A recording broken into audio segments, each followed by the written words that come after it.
Hello everyone, I Kuldeep Sharma welcome you all to today's session on 20 GK question which have been specifically curated from the Hindu newspaper as well as Indian Express. But before the same reminder, before doing this 20 GK question, try to go through the daily news and then try to attempt this 20 GK question. So let's look at the first question.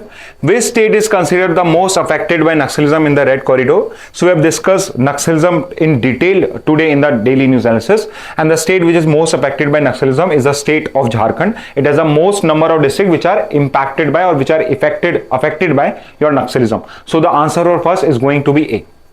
Second question, as of now in which state have foreign tribunals been established? So किन किन states में foreign tribunal establish हो चुके हैं? So सारी states के अंदर में power दी गई है, but it is only the state of Assam which has created a foreign tribunal. So second का आंसर हो जाएगा B. Third, how many UNESCO World Heritage Sites are there in India? UNESCO World Heritage Sites India में कितनी है? So there are a total of 43 World Heritage Sites in India और 43rd जो site है वो इसी साल आपकी nominate हुई है.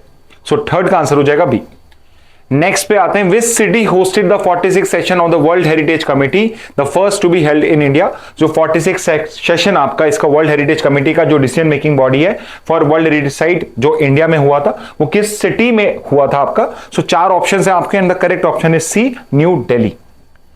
नेक्स्ट पे आते हैं, which militant group was responsible for hijacking Indian Airlines flight 814 IC 814. So Netflix पर भी डॉक्यूमेंट्री आई है IC 814 जिस पे कंट्रोवर्सी चल रही है, एंड वो जो मिलिटेंट ग्रुप रिस्पॉन्सिबल था हाईजैकिंग के लिए उसका नाम था हरकत उल मुजाहिदीन. सो फिफ्थ का आंसर हो जाएगा बी. नेक्स्ट क्वेश्चन पे आते हैं, who was the pilot of Indian Airlines flight 814 during the hijacking? Pilot कौन था उस पर्टिकुलर फ्लाइट का? So the answer is C, captain Devi Sharan. So C answer हो जाएगा सिक्स्थ का. नेक्स्ट पे आते हैं, which institution has maintained its top position in the overall category of the NIRF ranking for 6 consecutive years? तो पिछले 6 साल से ओवरऑल कैटेगरी में NIRF की टॉप रैंक आपकी यूनिवर्सिटी कौन सी है? सो वो है आपकी IIT मद्रास. सो 7th का आंसर हो जाएगा बी.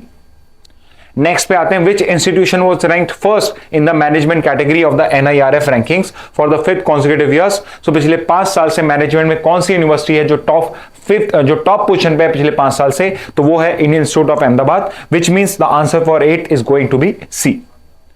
नेक्स्ट पे आते हैं, which college claim the top position among colleges in the NIRF rankings for the first time surpassing Miranda House? सो पिछले 5-6 साल से आपका मिरांडा हाउस आपका टॉप पोजीशन पे था, but for the first time आपका जो हिंदू कॉलेज है उसने टॉप पोजीशन कॉलेजेस की रैंकिंग में लिया है. सो 9th का आंसर हो जाएगा आपका ए.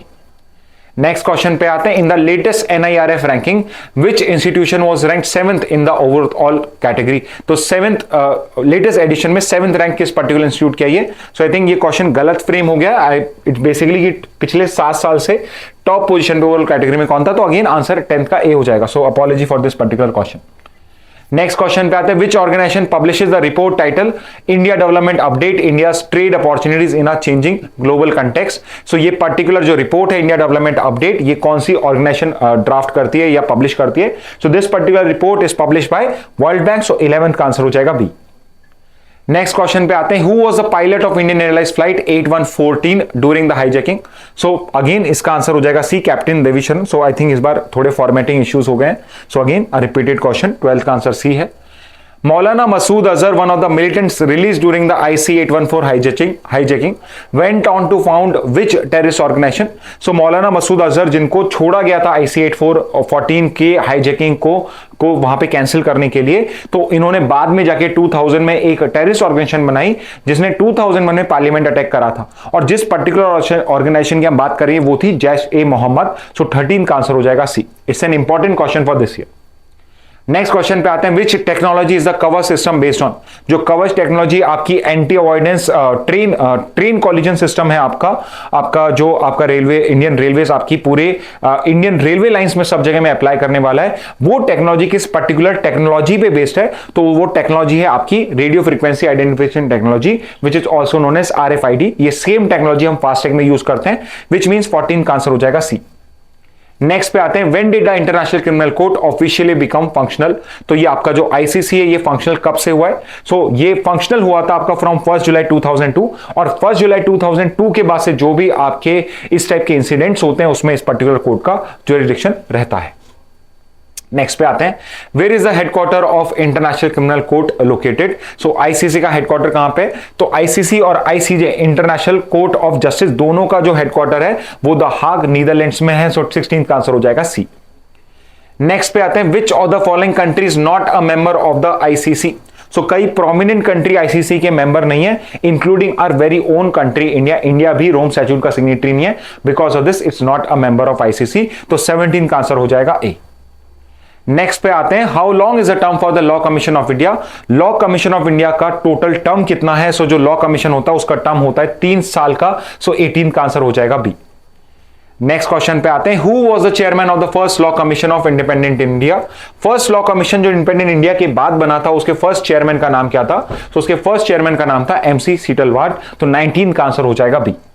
And finally, the last question for today, how many law commissions have been constituted in India since independence? So after independent India में कितने law commission बन चुके हैं? So with the constitution of the 23rd law commission on 3rd of September, now there are 23 law commissions in India. Do not get confused कि भाई 22 ही mark करिए ये, because 23rd भी अब कॉन्स्टिट्यूट हो चुका है और ये पूछता है कि अब कितने हो चुके हैं। So अब 23rd भी कॉन्स्टिट्यूट हो चुका है। So 20th का आंसर हो जाएगा सी। Okay, so student, these were the 20 GK question, the important GK question from today's newspaper. I hope to see you in the next class with the new set of 20 GK question. Okay, so that's it from my side. Thank you and have a very nice day.